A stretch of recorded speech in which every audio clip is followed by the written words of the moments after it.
Hello बच्चों, और कैसा चल रहा है? उम्मीद है सारे अच्छे होंगे। तो जैसा कि लोग यानी स्टूडेंट्स बोल रहे थे, तो उनको ध्यान में रखते हुए हम मार्च के लिए यानी जेई मेन 2021 मार्च के लिए कुछ क्वेश्चन सीरीज जो कि आपके जेई मेन 2021 फरवरी के आए हुए क्वेश्चन को डिस्कस करते हुए हम करेंगे। इसमें कुछ बेसिक रिकैप, कुछ कुछ थ्योरी भी, जहां पर जिसकी रिक्वायरमेंट होगी वो हम बता देंगे। मतलब शॉर्ट नोट्स टाइप का ये आपको ध्यान देना है, ठीक है? कि इस तरह का क्वेश्चन आता है तो हमें यही करना होगा। ये सारे क्वेश्चन वो है बच्चों जो आपने देख रखे हैं। अब तो एनटीए ने आंसर की विथ क्वेश्चन भी अपलोड कर दिए हैं, तो आपने उससे मार्क्स भी मिला लिए होंगे। तो उसी को ध्यान में रखते हुए हम ये आज के सीरीज में अलजेब्रा में आए हुए क्वेश्चन। तो बच्चों अलजेब्रा में तो 5 टॉपिक होते हैं कि नहीं? इसमें सीक्वेंस एंड सीरीज है, क्वाड्रेटिक और कॉम्प्लेक्स को ध्यान में रखते हुए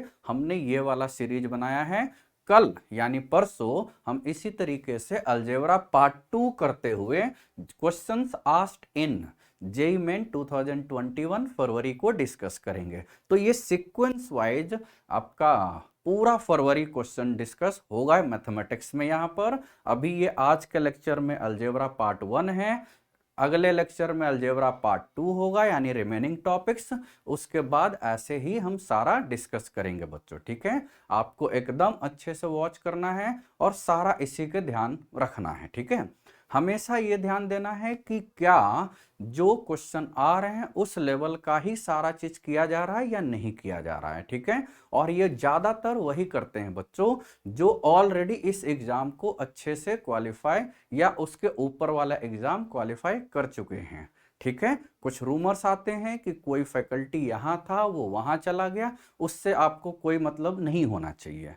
in general teacher is known for ethics, ठीक है? हम कहाँ पर होते हैं, क्या कोर्स का बीच का टाइम है, वो हमें सारा उसमें डील करना होता है, ठीक है? क्योंकि मेन अट्रैक्शन हमारा किसके साथ है? बच्चों के साथ है, ठीक है? बाकी तो सिस्टम अपनी जगह अच्छे ही या बुरे ही होते हैं, स्टूडेंट और टीचर, मेन ये दो कंसेप्ट हैं, ठीक है ना? अब हम शुरू करते हैं इसमें। जैसे एकदम आसान आसान क्वेश्चन आए हुए हैं बच्चों अलजेब्रा में। क्वेश्चन में दिया हुआ है what is the sum of 162th power. तो जो इसके रूट्स हैं उन रूट्स को 162 पावर कर दोगे और उसका समेशन। तो देखो ये कौन सा इक्वेशन है बच्चों? ये है क्यूबिक इक्वेशन। कौन सा इक्वेशन है? क्यूबिक इक्वेशन के कितने रूट्स होते हैं? 3। तो अब देखो इक्वेशन तो आसान होगा भाई, पावर अभी 162 करना है, अभी इक्वेशन ही टफ होगा, रूट्स टफ होंगे तो पावर करने पर तो और टफ हो जाएगा। तो हम इक्वेशन देख रहे हैं, आसान लग रहा है, लग रहा है ना? कैसे? x देखो 1 रखो तो 1 माइनस 2 प्लस 2 माइनस 1 जीरो हो जाएगा, यानी x इज इक्वल टू 1 इसको सेटिस्फाई कर रहा है ना? फर्स्ट ऑफ ऑल किसी इक्वेशन में हम यही देखते हैं कि सेटिस्फाई कर रहा है कि नहीं, सेटिस्फाई द इक्वेशन, यानी x माइनस 1 एक फैक्टर हो गया बच्चों, है ना? तो हम इसका मतलब x माइनस 1 से डिवाइड कर सकते हैं तो रिमेनिंग क्वाड्रेटिक बचेगा, एक रूट तो 1 आ चुका है। तो अब देखो उसी को ध्यान में रखते हुए x cube minus x square plus x minus 1, ये कैसे लिखे, समझ में आया? हमें हर एक फैक्टर से x माइनस 1 बाहर निकालना है इसलिए। तो यहां से अब आ गया आपका x minus 1 x square minus x plus 1 आ गया, ठीक है? अब देखो बच्चों ये फैमिलियर इक्वेशन है ना, यहां से इसको जीरो करोगे तो x इज इक्वल टू 1 आ गया, और इसको जीरो करोगे, यदि इसको जीरो करते हो तो इसके दो रूट्स आपको याद रखने हैं, माइनस ओमेगा और माइनस ओमेगा स्क्वायर। कंसेप्ट क्या है? कहीं पर भी ऐसा इक्वेशन दिखाई दे बच्चों, ये वाला है ना, क्यूबिक रूट ऑफ यूनिटी आपको याद है ना? तो क्यूबिक रूट ऑफ यूनिटी के ये वाले जो क्वाड्रेटिक पार्ट आते हैं इसके दो रूट्स ओमेगा और ओमेगा स्क्वायर, और ओमेगा ओमेगा स्क्वायर तो आपको याद है क्या होता है? 1 प्लस ओमेगा स्क्वायर 0 होता है, ओमेगा क्यूब 1 होता है, ओमेगा का न्यूमेरिकल वैल्यू यानी कॉम्प्लेक्स फॉर्म वाला वो भी याद रखना है। तो ये ठीक है, ओमेगा स्क्वायर माइनस 1 माइनस आई रूट 3 बाय 2, ये आपको ध्यान देना है। क्लियर है? तो 1 प्लस ओमेगा स्क्वायर, ये सारे रिजल्ट आपको याद रखने हैं ना। अब यहां से यानी रूट्स आर, इस इक्वेशन के रूट्स ऑफ इक्वेशन क्या आ गए? 1 माइनस ओमेगा और माइनस ओमेगा स्क्वायर। अब हमें क्या निकालना है ना? अब हमें निकालना है 1 का पावर 162 प्लस माइनस ओमेगा ना का power 162 plus minus omega square 162।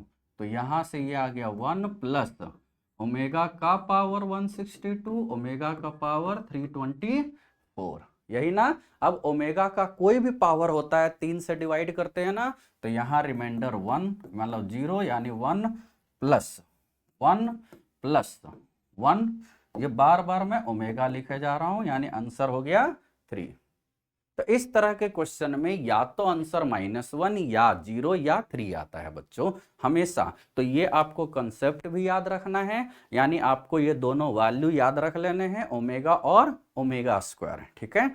यदि इसके जगह पर यदि क्यूबिक रूट ऑफ -1 आता है, तो क्यूबिक रूट ऑफ -1 क्या होता है? देखो, जो बचपन में याद किए हो, बचपन में एक ही रूट याद किए हो ना, उस एक में जो आ रहा था उसको एक बार 1 से, एक बार ओमेगा से, एक बार ओमेगा स्क्वायर से मल्टीप्लाई कर देना है। यदि x cube is equal to 8 है, तो एक्स इज इक्वल टू क्या हो जाएगा? 2 ओमेगा स्क्वायर 2 ओमेगा, यही हो जाएगा ना। देखो, x cube is equal to 8 है, तो आपको ये तो याद था बचपन से कि एक्स इज इक्वल टू 2 लिखते थे। अब उस 2 में एक बार 1 से ओमेगा स्क्वायर से मल्टीप्लाई कर देना था और आंसर आ जाएगा। याद रहेगा बच्चों? ये आपको ध्यान देना है। ओके ना, अब आगे के बाद देखते हैं। ये तो क्वेश्चन आपका बहुत अच्छे ढंग से क्लियर हो गया। ठीक है, मतलब मेन है नॉलेज वाइज, जिस तरह का जेई मेन क्वेश्चन आता है वो आपको आना चाहिए।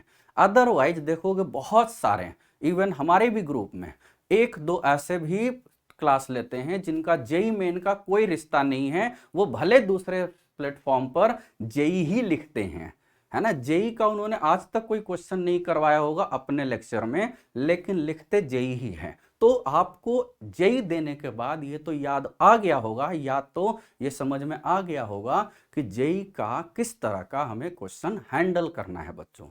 क्लियर है? उसके लिए ये सब याद रखना है और ये सब क्वेश्चन होते हैं। ठीक, अब हम आगे चले, और भी क्वेश्चन करना है ना। जैसे ये है P प्लस क्यू 2 दिया हुआ है और P 4, यानी हमें ये दिया हुआ है where P and Q are the roots of a quadratic equation. तो यदि रूट्स दिया हुआ है तो इक्वेशन क्या होता है? X square minus sum of the roots plus product of the roots, यही होता है ना। This is the required equation. यानी P प्लस क्यू तो हमारे पास है, तो x square minus 2x plus P Q हमें चाहिए, और पी क्यू के लिए ही सारा फाइट करना है। देखो, P प्लस क्यू तो दे रखा है, अब इसके बाद हमें सोल्व कर लेना है। तो P इंटू क्यू चाहिए, ऑप्शन में दिया हुआ है तो कुछ हिंट लग जाएगा, वहां से आंसर आ जाएगा। नहीं दिया हुआ है तो सोल्व करना है ना। नाउ हम first of all P square plus Q square निकाल सकते हैं। ये क्या आता है? P प्लस क्यू का होल स्क्वायर माइनस 2PQ, है ना। हमें P इंटू क्यू निकालना है। ठीक है, तो हम लेट P इंटू क्यू को T ले लेते हैं, यही चाहिए ना हमें, वही पुट करना है वहां पर, बस उसके बाद आ जाएगा। यानी यहां से ये तो आ गया P प्लस क्यू का whole square, that is 4 minus 2T, ये आ गया, वो हम मान चुके हैं। ठीक है, नाउ तो as P4 plus Q4 is equal to क्या दिया हुआ है?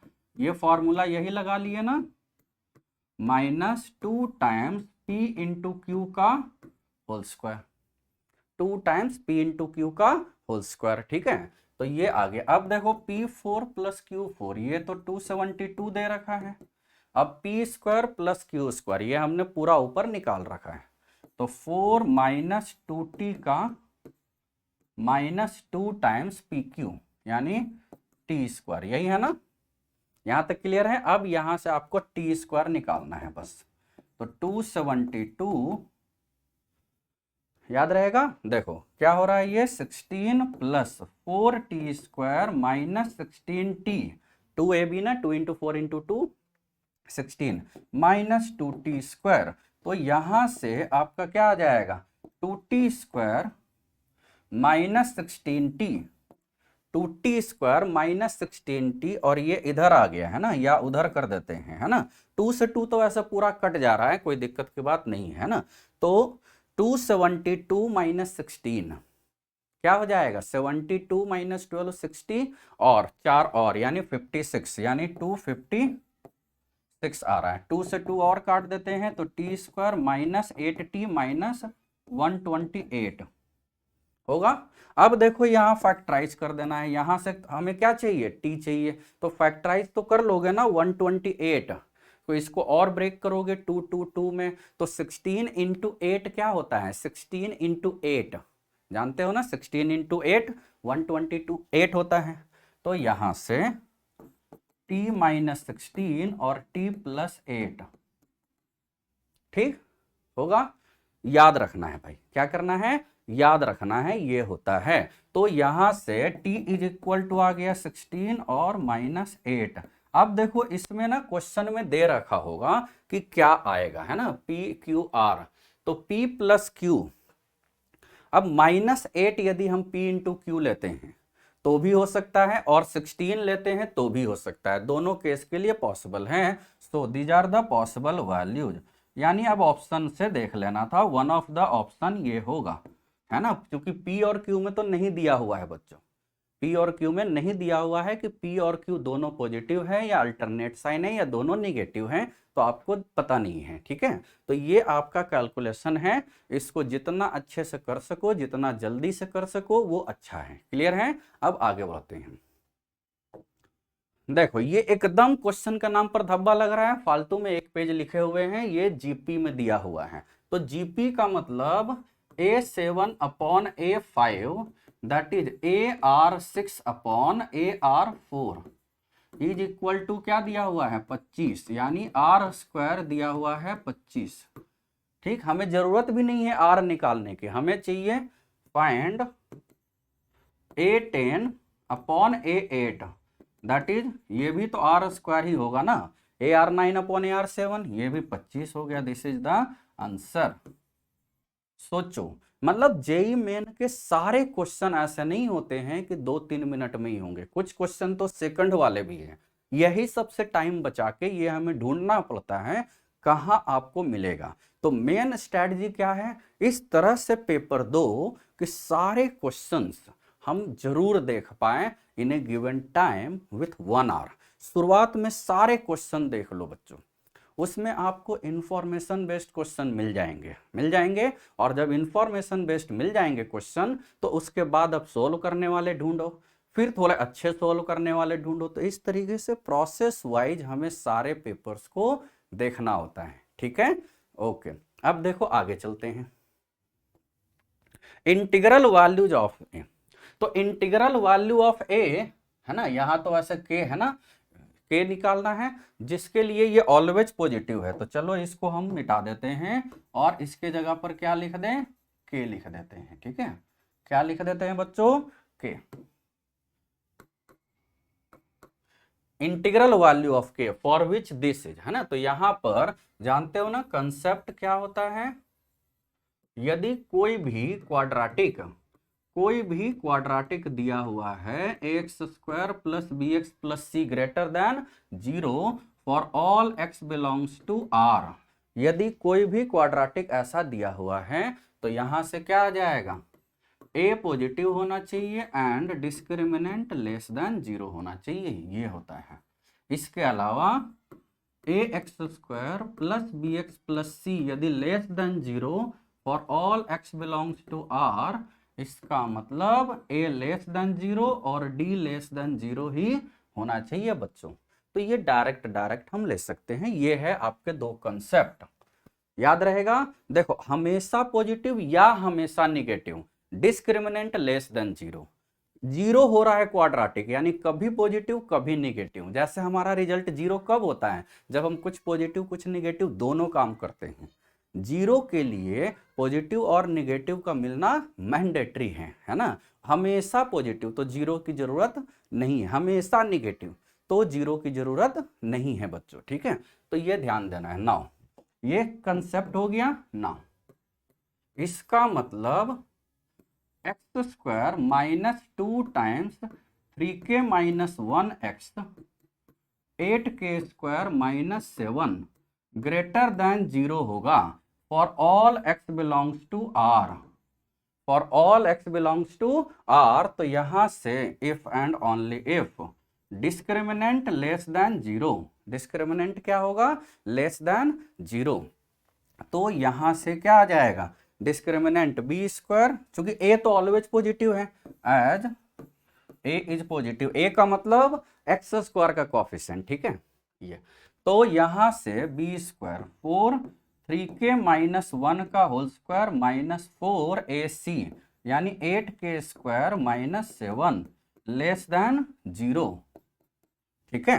यहां अब 4 से 4 तो कैंसिल हो गया ना, तो 3k यानी 9k square minus 6k plus 1, ठीक, माइनस 8k स्क्वायर प्लस 7 हो गया, माइनस 4 तो कैंसिल कर दिया और 8k स्क्वायर माइनस यहां बाहर कर दिए, तो यहां से आपका आ गया k square minus 6k plus 8, यही ना। अब यहां से वेवी कर्व मेथड हम लगा देंगे, तो यहां से आपका क्या आ जाएगा, k square minus 6k plus 8 क्या हो गया, factorization k minus 2 k minus 4 less than 0 ना, फैक्टराइजेशन तो कर लेते हो ना, और वेवी कर्व मेथड से हम क्या कर लेंगे, ये वाला है ना,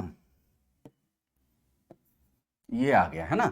तो यहां से अब रूट्स लिख लिए, तो रूट्स लिखते हैं 2 और 4, पॉजिटिव निगेटिव पॉजिटिव, हमें लाना है निगेटिव, तो देखो जल्दी जल्दी कर ले रहे हैं, तो निगेटिव का मतलब ये वाला ले लेना है, तो k belongs to 2 to 4, k कहां से कहां, 2 से 4, that is integral value of k is equal to 3, integral value पूछ रहा है ना, इसीलिए इंटीग्रल वैल्यू, ठीक है, 2 to 4 है तो इंटीग्रल वैल्यू ये वाला है ना।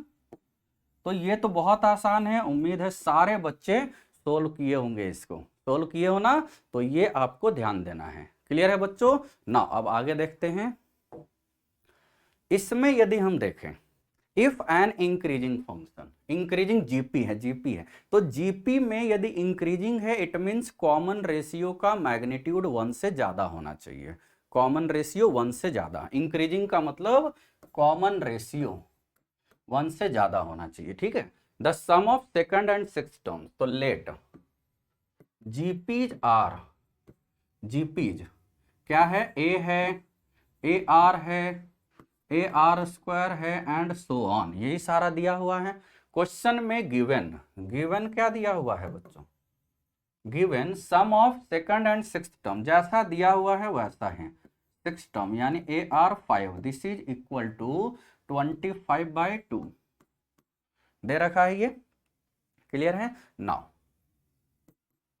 फर्स्ट ऑल्सो, और क्या दे रखा है, product of third and fifth term, तो थर्ड टर्म यानी ए आर स्क्वायर और फिफ्थ टर्म यानी ए आर 4, दिस इज 25, तो यहां से ए स्क्वायर आर 6 आ रहा है यानी ए आर क्यूब आ रहा है इज इक्वल टू 5, यही है ना।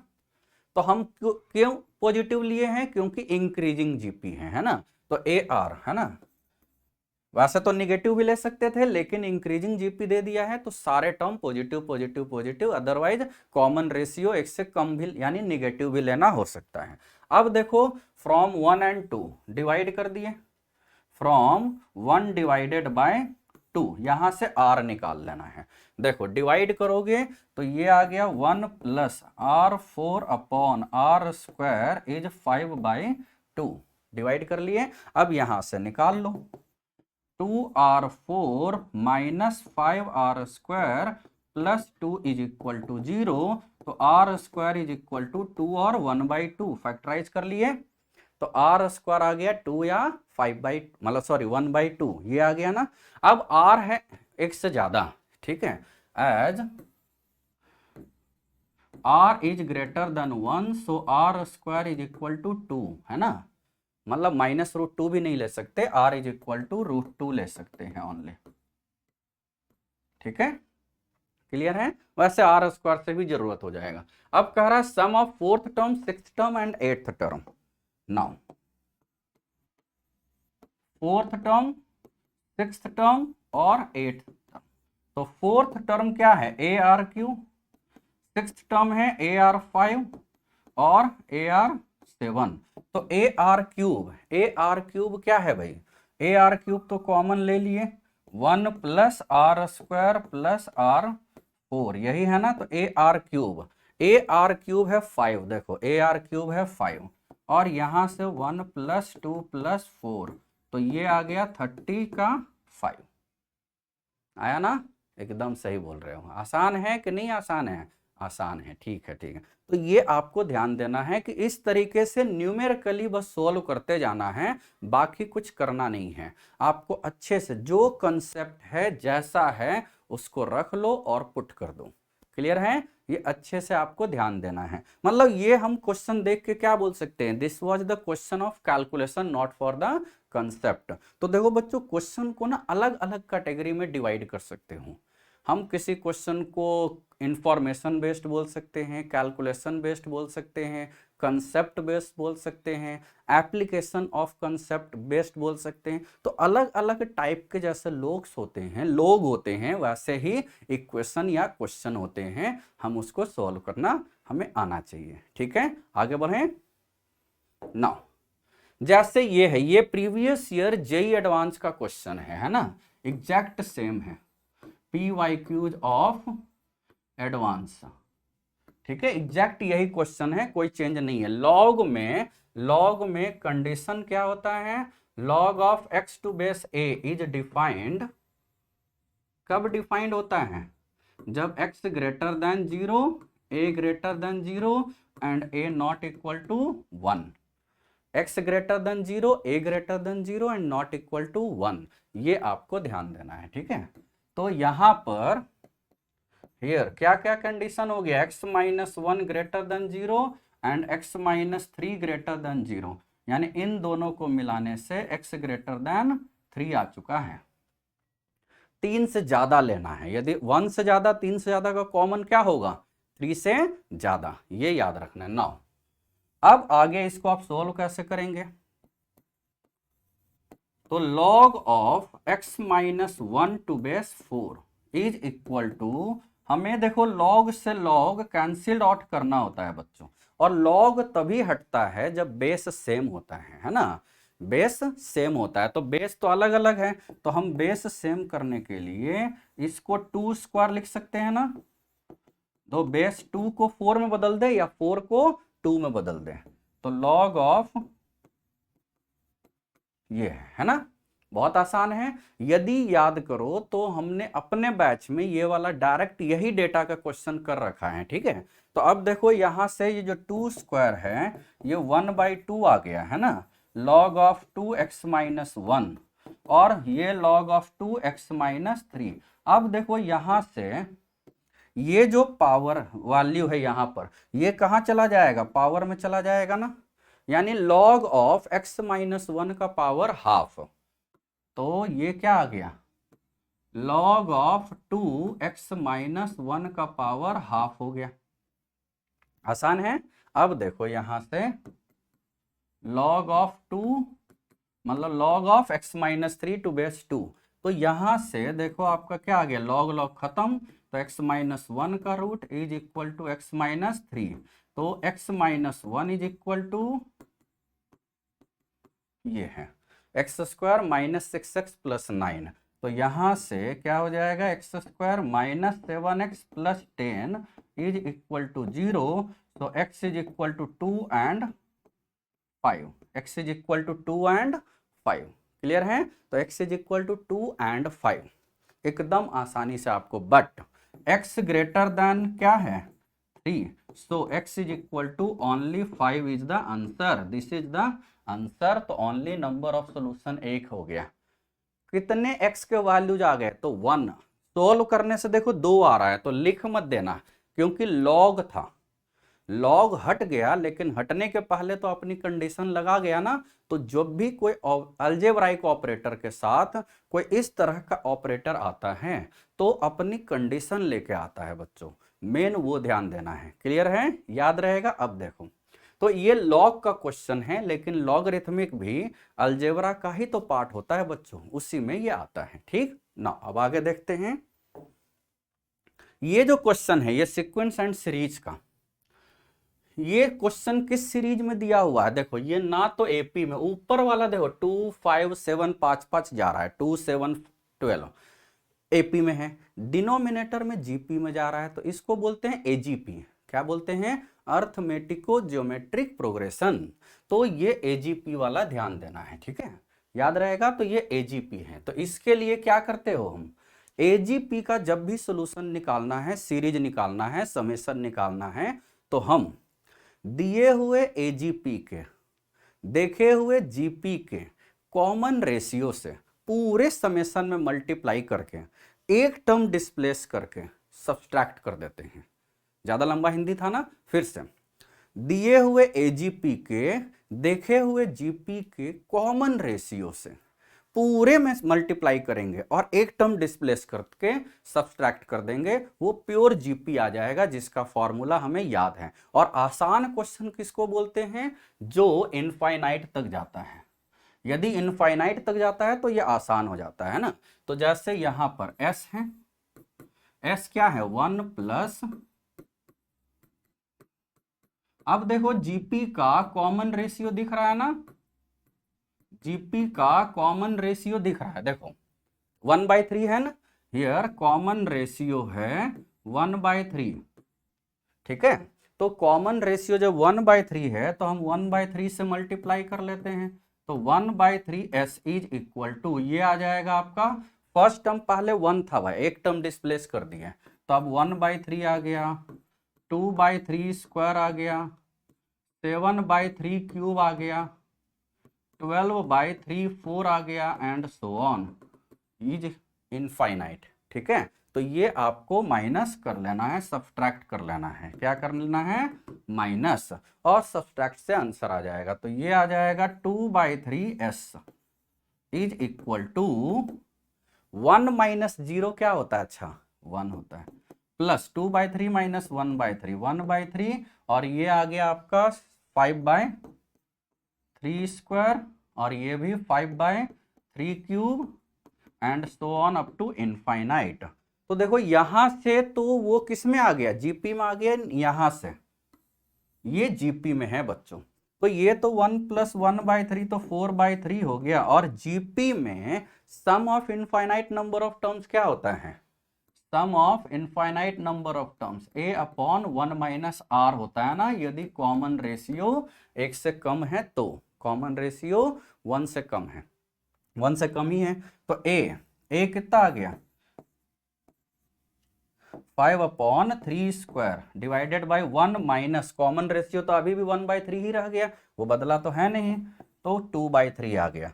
तो यहां से आपका आ गया 4/3 प्लस 5/9 अपॉन 2/3 है ना, तो 3 से 3 कट गया, तो 5/3 इंटू 2 हो गया, आया। अब यहां से हमें निकाल लेना है, तो देखो समझ में आया ना, 3 और 2 हो गया। अब ये 8/6 है, 8 प्लस 5 यानी 13/6 हो गया ये।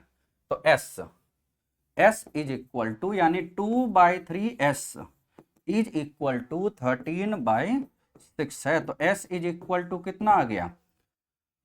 अच्छा कट गया, तो 13/4, 13/4 ना, ठीक है ठीक है, एकदम सही हो जाएगा, 13/4 अच्छा है ऑप्शन। मतलब ये क्वेश्चन भी कैलकुलेशन का है बच्चों, किसका है? कैलकुलेशन का है। प्रोसीजर इसका फिक्स है, प्रोसीजर क्या है? फिक्स है ना। यदि हम लेते हैं जनरल एक जो कंसेप्ट होता है ना, यदि छोटा सा लेते हैं ए बी है ना, यदि फर्स्ट टर्म एपी का ए, फर्स्ट टर्म जीपी का बी है, second term a plus d b r है, a plus 2d b r square है, ये यदि इनफाइनाइट तक है, जा रहा है कहां तक? इनफाइनाइट तक, तो इसका ना फॉर्मूला भी चाहो, इस क्वेश्चन को फॉर्मूले से भी रख सकते हो। तो a b upon 1 minus r plus b d r upon 1 minus r का whole square. Direct a b d r किसका किसका, ए बी डी आर का वैल्यू पुट कर दो, सीधे आंसर पा सकते हो आप। थोड़ा सा ज्यादा सोचना होगा, मतलब फॉर्मूला याद रखना होगा। जैसे ए है 1, एपी का ए 1 है, जीपी का भी ए 1 है, कॉमन डिफरेंस एपी का 5 होगा, और यहां से नहीं शुरू होगा, यहां से शुरू हो रहा है ना, तो वो 1 हटा के बोलना है बच्चों। कॉमन डिफरेंस है एपी का 5, कॉमन रेशियो है जीपी आर, मतलब जीपी का आर 1/3। यहाँ सारा रख दोगे, आंसर अपने आप आ जाएगा। अदरवाइज मेथड बड़ा आसान है। क्या है मेथड, 2 बार बोल चुके हैं। एजीपी के जीपी के कॉमन रेशियो से पूरे समेशन को मल्टीप्लाई करेंगे, एक टर्म डिस्प्लेस कर देंगे और सब्सट्रैक्ट कर देंगे, प्योर जीपी आपका आ जाएगा। क्लियर है, एकदम आसान है बच्चों, एकदम क्या है, आसान है। ठीक है ना, अब इसको आगे देखते हैं। ये देखो, ये एक अलग से मैथमेटिकल इंडक्शन टाइप के क्वेश्चन होते हैं ना, पीएमआई, जिसके क्वेश्चन आते नहीं थे, लेकिन इस बार उसी तरीके से हम इसको ले सकते हैं। अब देखो Pn+1 सबसे ज्यादा है ना, तो Pn+1 देखो, इसी को सोल्व कर देते हैं। तो alpha two the power n+1 plus beta two the power n+1, यही है, ये लिख लिया। अब देखो इसको अल्फा इंटू अल्फा का power n, beta into beta का पावर n, तो यहां से alpha plus beta, alpha n plus beta n लिख दिया अपना मन से। अब देखो कुछ एक्स्ट्रा भी तो आ गया ना, तो अल्फा ये माइनस अल्फा बीटा का power n, alpha n beta, ठीक है, ये याद रहेगा। अब देखो यहां से Pn+1 तो है हमारे पास, तो Pn+1 is equal to alpha plus beta तो दे रखा है, हम बाद में रखते हैं, ये है आपका Pn minus alpha beta common है, तो अल्फा बी ये और बीटा n-1। आसान है ना, नहीं आसान है, देखो आसान है। ऐसा ही तो क्वेश्चन जेई में एक बार और आया हुआ, आगे भी आएगा, है ना। Pn+1 is equal to alpha plus beta है 1, यानी Pn हो गया, माइनस अल्फा इंटू बीटा, अच्छा -1 है, तो Pn-1 हो गया। बस यही हो गया आपका यहाँ दिए हुए कंडीशन से। तो Pn+1 आपका है 29, Pn निकालना है, और ये है 11, तो Pn तो आ गया ना, Pn इज इक्वल टू 18, तो Pn का स्क्वायर निकाल लेना है। तो Pn का स्क्वायर निकाल लोगे ना, 18 का स्क्वायर निकल जाएगा, 18 इंटू 20 क्या होता है, 360 माइनस 36, 324, है ना। तो Pn का स्क्वायर आ गया 324। आसान है, मतलब ज्यादा हमें कुछ करने की जरूरत नहीं है बच्चों, ठीक है। तो एकदम बेसिक लेवल पर अलजेब्रा के इस बार क्वेश्चन इन 3 टॉपिक से हम जो क्वेश्चन कर रहे हैं बच्चों, क्वाड्रेटिक कॉम्प्लेक्स और सीक्वेंस एंड सीरीज के ही कर रहे हैं, है ना, बाकी का भी नहीं कर रहे हैं, वो दूसरे वाले पार्ट्स में। आगे देखो, अब देखो ये एक दिया हुआ है, तो इसमें क्या है आपको, फर्स्ट तो ये है arithmetic mean, geometric mean of pth and qth terms are roots of, तो इसके रूट्स निकाल लो। अब क्वाड्रेटिक के तो रूट्स सिमेट्रिकल वाले तो डायरेक्ट निकाल लेते हो ना। देखो देखते ही सबसे पहले हमने फर्स्ट क्वेश्चन में भी क्या रखा था, x इज इक्वल टू 1, यहां पर भी x इज इक्वल टू 1 रख के देखो, 4 + 5 9 - 9 0, है ना। तो एक तो 1 आ गया, और 1 एंड 5/4 अल्फा इंटू बीटा 5/4 है, इस वजह से, ठीक है, ये आ गया। नाउ अब ये जो सीरीज दिया हुआ है 16 8 4 2, ये तो जीपी में दिया हुआ है ना, 16 8 4 2 आर इन जीपी, है ना, जिसका फर्स्ट टर्म है 16, कॉमन रेशियो है 1/2। ये तो 2 चीज पता है ना, फर्स्ट टर्म है 16, कॉमन रेशियो है 1/2। क्लियर, यहां से रख देंगे।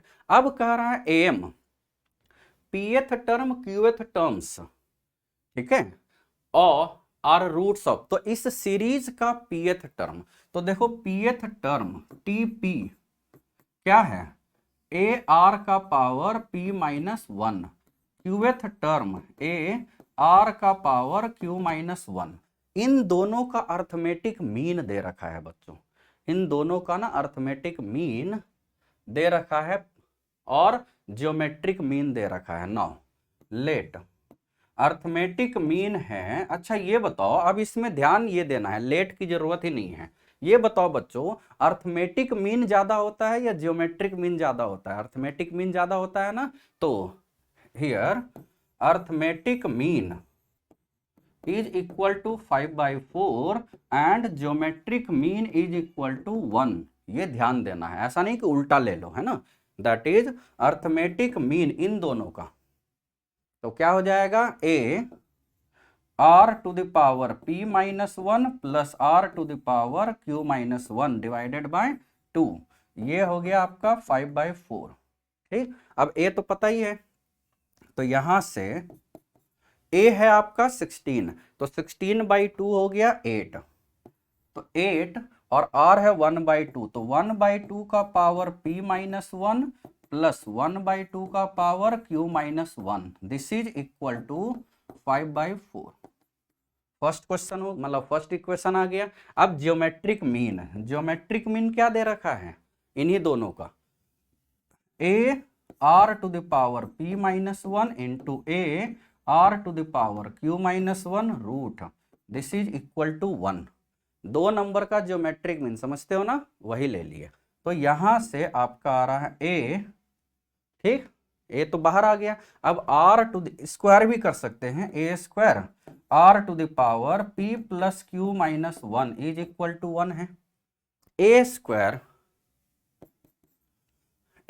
कितना आ गया भाई, देखो a स्क्वायर है 256, उधर चला गया, और r का पावर, अच्छा p प्लस q माइनस 2 हो गया, गलत हो जाता है ना। अब r तो 1/2 है, तो 1/2 का power p plus q minus 2 is equal to 1/2 का पावर a स्क्वायर का मतलब 16 का स्क्वायर, 16 का मतलब 2 का पावर 4, तो ये आ गया 2 का पावर, डिवाइड हो गया ना, 2 का पावर 8 आ गया। तो यहां से p plus Q minus 2 is equal to 8, यानी p plus Q is equal to 10। जरूरत ही नहीं हमें इस इक्वेशन की हुई, p plus Q is equal to 10 आ गया। समझ में आया? ये आपको डायरेक्ट देख लेना, यानी ज्योमेट्रिक मीन ज्यादा आसान था, अर्थमेटिक मीन वाला तो हम इग्नोर भी कर सकते थे, क्योंकि हमें p और q चाहिए, तो अलग अलग की जरूरत नहीं है, ज्योमेट्रिक मीन से एक ही बार में मिल गया। तो वो क्वेश्चन सोल्व करने से हमें आइडिया लगता है बच्चों, ठीक है, कि कहां पर क्या आ गया। तो यही आंसर आ गया 10। क्लियर है? देखो यहां से दो, यहां p प्लस क्यू माइनस, मतलब p प्लस क्यू है ना, हाँ p प्लस क्यू, ये q है ना, तो इसलिए p प्लस क्यू माइनस हम r लिख रहे थे, कोई दिक्कत नहीं। तो यहां तक क्लियर है? अब आगे चलते हैं। जैसे ये वाला मिनिमम वैल्यू मैक्सिमम वैल्यू हो, तो हमेशा एक ऑप्शन फॉर मिनिमम मैक्सिमम, है ना, एक ऑप्शन तो AMGM लगाते हैं। मिनिमम मैक्सिमम में one of the optional method is AMGM, AM greater than equal to GM, ये लगा देना है, ठीक है, ये आपको ध्यान देना है। तो अब यहां वही लगा देते हैं कि as arithmetic mean greater than equal to geometric mean होता है। क्यों? देखो AMGM लगाए, बेसिकली ये a अपॉन a का पावर ax दिया हुआ है, जिसमें एक दूसरे का रेसिप्रोकल हो, x हो और 1/x हो, x हो और 2/x हो, यानी ऐड करने में रेसिप्रोकल नंबर, मल्टीप्लाई करने से कांस्टेंट आ जा रहा हो, है ना। We have to find addition which multiplication is constant, we have to find multiplication which addition is constant. तो AMGM ही लगाते हैं हमेशा, ठीक है। तो अर्थमेटिक मीन, तो a का पावर ax और a का power 1 minus ax divided by 2 greater than equal to geometric mean into a का पावर 1 माइनस ax, और पूरा रूट लगा देंगे, ठीक है। अब देखो ये तो ऐड हो गया तो खत्म, तो इसका मतलब ए एक्स है ना। मुझे लग रहा है ये ए टू द पावर एक्स है बच्चों, 1 माइनस एक्स नहीं भी है, कोई दिक्कत नहीं है। This is 2 times root a, 2 times root a आ जाएगा है ना। तो 2 टाइम्स रूट ए आसान है ना। कोई भी इसमें मतलब A M G M direct लगाना है। डायरेक्ट आपको क्या क्या याद रखना है, एक्स पॉजिटिव है तो x plus 1/x greater than equal to 2, x positive but less than 1 है तो x 1 minus x less than equal to 1/4। ये सब डायरेक्ट डायरेक्ट यूज होता है बच्चों। क्या होता है, डायरेक्ट डायरेक्ट दोनों रिजल्ट यूज होते हैं। ठीक, अब आगे चलते हैं। देखो इसमें क्वाड्रेटिक में हमें क्या दिया हुआ होता है कि यदि किसी क्वाड्रेटिक में कोफिशिएंट्स, देखो कोफिशिएंट अल्फा बीटा है यदि रियल है ना, तो a x square plus b x plus c is has roots alpha plus i beta and alpha minus i beta if and only if a b c are real, है ना। ये जो होता है ये कंसेप्ट होता है, यानी रूट्स कॉम्प्लेक्स कॉन्जुगेट में होते हैं यदि कोफिशिएंट रियल हो। यदि कोफिशिएंट रियल नहीं है तो ऐसा इक्वेशन भी हो सकता है जिसका एक रूट रियल दूसरा इमेजिनरी हो, तो कॉन्जुगेट का तो कोई क्वेश्चन ही नहीं होता है उसमें। ठीक है, तो यहां पर क्या है, that is roots are roots of z square plus alpha z plus beta is equal to 0 are क्या हो जाएगा, एक है 1 minus 2i and 1 plus 2i, यही हो जाएगा ना। 1 माइनस 2i का कॉम्प्लेक्स कंजुगेट 1 प्लस 2i होगा, है ना।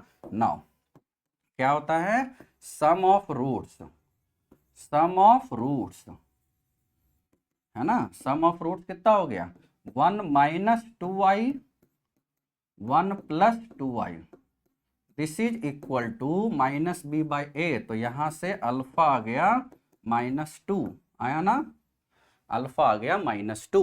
ठीक, अब देखो product of roots, product of roots is equal to,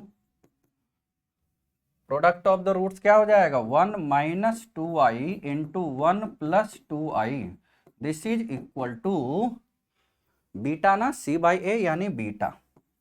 तो यहां से बीटा इज इक्वल टू क्या हो जाएगा, 1 minus 2i into 1 plus 2i यानी 1 प्लस 4, तो 1 प्लस 4 दैट इज 5, तो अल्फा आ गया और बीटा आ गया। तो अब हमें क्या चाहिए, अल्फा माइनस बीटा, ये तो अब फॉर्मेलिटी है बस। ठीक है, बहुत आसान है ना। देखो कितना आसान होता है कॉम्प्लेक्स कॉन्जुगेट फॉर्म वाला कंसेप्ट। क्वाड्रेटिक में वैसे कॉमन रूट्स का भी कंसेप्ट होता है, लोकेशन ऑफ रूट्स का भी होता है, जैसा क्वेश्चन आएगा वैसा हम कर लेंगे। ठीक है ना। अब ये देखो ये भी एक P Y Qs, direct P Y Qs है ना, ये हमने पहले भी बताया था, direct P Y Qs of advance in 2011 main, main में कब आया था, 2015 है ना, और फिर से आ गया 2021 में।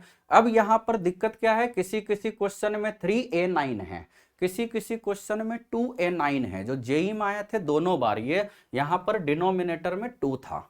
अब उसके हिसाब से जो क्वेश्चन है हम इसके हिसाब से आंसर बताएंगे भाई। ठीक है, तो देखो क्वेश्चन क्या है, A10 -2 times A8 upon A9, यही है ना। तो देखो कोई भी यूज कर सकते हो, रूट्स वाला भी सेटिस्फाई कर सकते हो और बिना उसके भी कर सकते हो। ठीक है, तो देखो हम क्या करते हैं, alpha plus beta minus b by a और alpha into beta c by a यानी -2, यहां वही रख देते हैं। A10 का मतलब क्या हो जाएगा, अल्फा 10 माइनस बीटा 10 माइनस यानी plus alpha into beta alpha 8 minus beta 8 divided by A9 alpha 9 minus beta 9, बस रख दिए। देखो बच्चों, हमेशा ये ध्यान देते हैं, डिनोमिनेटर को ना कंप्रेस किया जाता है, न्यूमरेटर को एक्सपैंड किया जाता है, ठीक है। तो ये ध्यान देना है। तो अल्फा 10, इन दोनों में क्या कॉमन है, alpha 9 alpha plus beta minus beta 9 alpha plus beta divided by alpha 9 minus beta 9। Clear है। तो अब यहां से आ जाएगा, खत्म हो गया क्वेश्चन ना, alpha 9 minus beta 9 divided by alpha 9 minus beta 9। देखो ये कट गया, अब अल्फा प्लस बीटा बच गया। तो अल्फा प्लस बीटा तो 6 आ चुका है ना। तो जैसा क्वेश्चन है बच्चों उसके हिसाब से आंसर 6 है। यदि यहाँ 2 से डिवाइड कर दोगे तो आंसर 3 हो जाएगा, 3 से डिवाइड कर दोगे तो आंसर 2 हो जाएगा। तो इस तरीके से हम छोटे छोटे सीरीज, जैसे अलजेब्रा में भी 2 पार्ट है, तो ये एक आज है और एक कल के दिन में इसी टाइम हम अपलोड करेंगे, ठीक है। तो आपका इन 10-12 दिन जो अभी बचे हुए हैं उसमें पीछे का रिकैप अच्छे से करो, रिवाइज अच्छे से करो, और इस तरह की सीरीज तो आपको ध्यान देना ही है बच्चों, ठीक है। तो हम उम्मीद करते हैं इस तरह की सीरीज आपको बहुत ही अच्छा लगता है और आपको कंसेप्ट क्लियर होते हैं, और पूरा का पूरा उसका वीडियो सोल्यूशन, PYQ ये सब इसी में आ जाएंगे, ठीक है। तब तक के लिए बच्चों bye bye, okay, thank you.